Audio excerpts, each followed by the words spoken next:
a Spanish charity ship taking 200 tons of food aid to Gaza is expected to arrive today, bringing some respite to the 2.4 million inhabitants that the UN says are at severe risk of famine. Among those trapped in Gaza are the family of Yousef Alhelou, who lost his sister and nieces and nephews when their house was bombed.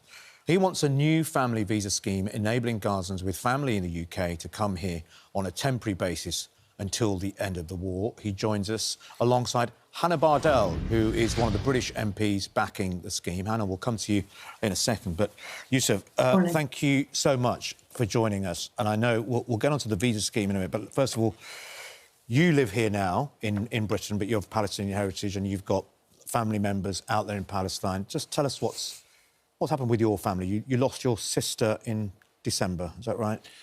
That's right. It's devastating that innocent people are being killed indiscriminately. My sister and her children, they were killed last December when an Israeli airstrike struck their home. 5-story building collapsed, and they are still under the rubble until this moment. Their bodies are decomposed. Your sister and their children are still under the rubble? Yes. How many children? 7 children in total. The youngest was 1 month old. She was born during this genocidal war. How does that make you feel? It makes me feel angry, frustrated that the world is allowing these atrocities to happen for 6 months in a row. The world has to intervene.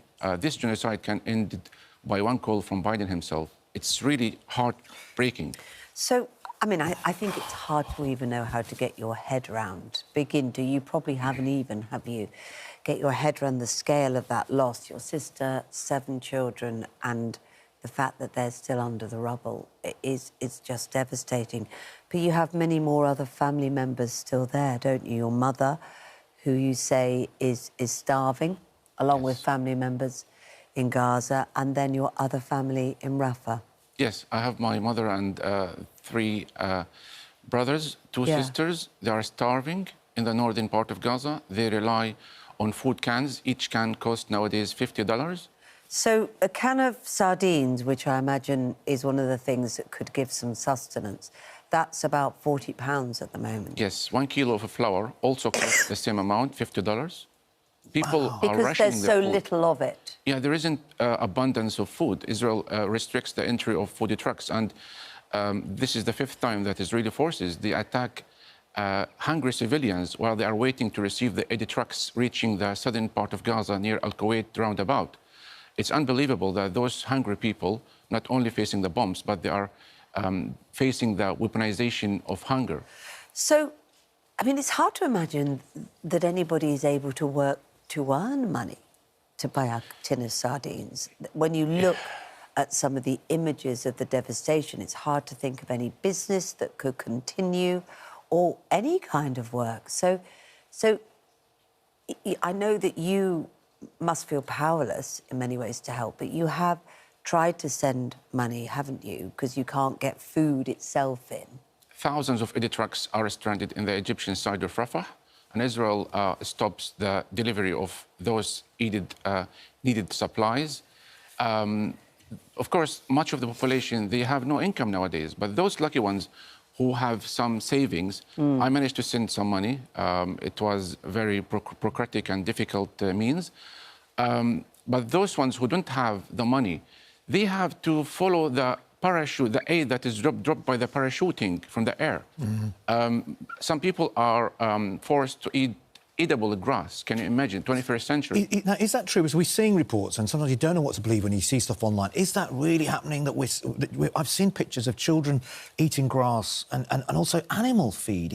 Have you heard that? Yes, this is a fact. You know, people had to grind animal feed and birds' grains in order to make a flour and eat hard bread. It's really hard to digest it. OK, so Yousef, you represent about 300 families here in the UK, and you're now trying to lobby Parliament and the government to create a visa scheme like we did for the Ukrainians. Is that right?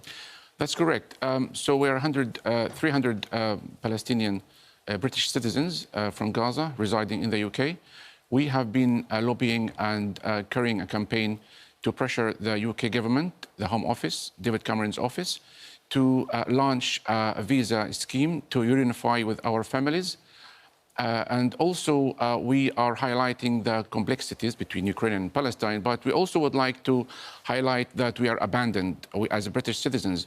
And when I'm talking about precisely hypocrisy and double standards, why we Palestinians are not allowed to bring our families to safety here, even for temporary means. How many people are we talking about? So 300 families. So how many relatives would that be? And what would be the total amount, do you think, of people that you think? So we are talking about maximum 10,000 visas. Right, which isn't much when you think about the Ukrainians. Ukrainian we have visas. 270,000. Yeah, it's like a small percentage. Otherwise, people would come illegally here.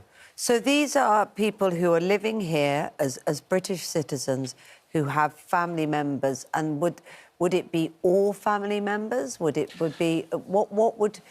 would work to try and get those people you love to safety? So we are talking about immediate family members. I'm talking about parents, siblings, spouses, their children. Approximately each family, they have between 20 to 50.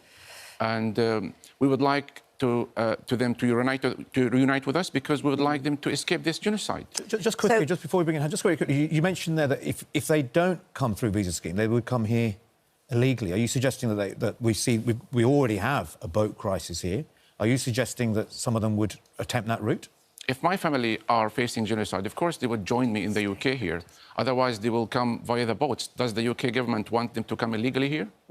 No, that's another issue, isn't it? Well, look, just to give the government's position, they have said that they are working around the clock to get British nationals who want to leave out of Gaza. They say they have a team on the ground in Cairo and at the Rafah crossing providing consular assistance, but there are currently no plans to establish a separate route for Palestinians to come to the UK.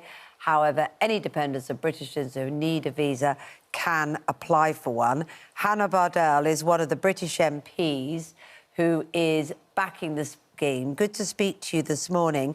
So the government is saying at the moment that if you have family members there, you can apply for a visa. Why is that not good enough, in your view, and why is this new system better? Well, firstly, Kate, I want to recognise the experience of Yousef and his family and say how desperately sorry I am, as I'm sure most, if not all, parliamentarians are. But words are easy, and frankly, we need action. And we need this scheme, as we have extended it to Ukrainians, to Syrians, to those from Afghanistan who are fleeing conflict. And there are differences. But what we are witnessing and what is unfolding in Gaza is, as the International Court has said, a plausible case for genocide, the fastest drop in living standards and poverty and hunger. 70% of those who've been killed are women and children. We need to do, at the very least, give the basic level of humanity and compassion. And that is what this cross-party group of MPs that I've been part of are calling for. This is not something extraordinary. Give us a practical sense of exactly how it would work then, why it's different. You don't have the long drawn-out process of applying for a visa, which takes roughly how long normally, and why does this speed it up? Well, how long's a piece of string? For those of us who have to deal with the immigration service and represent constituents, it can take a long time. But we all know legislation was passed, for example, for Brexit and other things very, very quickly. When the political will is there and we work together, we can get things done. And I had a constituent who I had to get out of Gaza, whose family I had to help get out of Gaza. They were British citizens, and some of her family are still there. And Yousef is in exactly the same position. It's devastating and intolerable for people. So the practicalities of this are, we create a visa scheme, we have staff on the ground, but the Foreign and Commonwealth Office need to put the resource and the effort into this, and they need to recognise, whilst the UK government and sadly many in opposition and Labour have been dithering over calling for a ceasefire, similarly they're not willing to accept giving a visa scheme and creating a visa scheme that will get people here. So we can do this. There is no doubt in my mind that we have the capacity to do this. And particularly in places like Scotland, we need more people to come to our shores. We need more people to come, and it's the right thing to do. But Hannah Bardell, just quickly, what would you say to people, though, who say, look, some people believe we've got a high migration levels already in this country, that the practicalities of housing another even 10,000 people would be difficult on towns and cities. What would you say to those people watching today think we just can't take any more? I would say watch the tragedy that is unfolding in Gaza.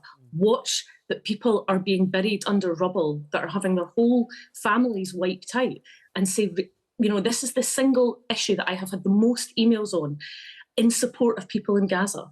There is no doubt in my mind that people in Livingston, people across Scotland and across the UK want to bring people here to be with their families, to then go back, because there's no doubt in my mind the vast majority of people who flee conflict want to go back to their homeland, and that is something that we have consistently called for. The tragedy is there's going to be nothing left of their homeland if countries like the UK don't use their voice at the UN Security Council. Right. And I accept there are challenges in infrastructure, and there are but just because there are challenges doesn't mean that we should meet those. All right. I just want to give a last word to Yousef, Hannah. Very strong. Good to talk to you this morning as well. Yousef, when did you last hear from the members of your family there, and what do you fear for them? 3 months ago, telecommunication lines are bad. They are facing the danger every moment. Every day they wake up unharmed is a miracle. The UK has to play a major role to hold up its responsibility to correct the historical injustice that happened in 1917 Balfour Declaration. And as a British citizen, I feel that we are abandoned. The UK must play a practical role to protect our family members, to protect the civilian population in Gaza, to stop sending weapons to Israel. You know, it's not acceptable that 21st century starvation weapon is being used. We would like also the UK government to enable British citizens to sponsor refugees from Gaza. Yousef, thank you very much indeed. Yousef, the thought of your family members still lying under rubble since December is going to stick with me and I think many of our viewers for a long time to come, and we hope that fate doesn't come on the rest of your relatives. Thanks very much. Thank you so much for inviting me. Thank you. Yeah, very good to talk to you this morning, and thanks to Hannah Bardell as well.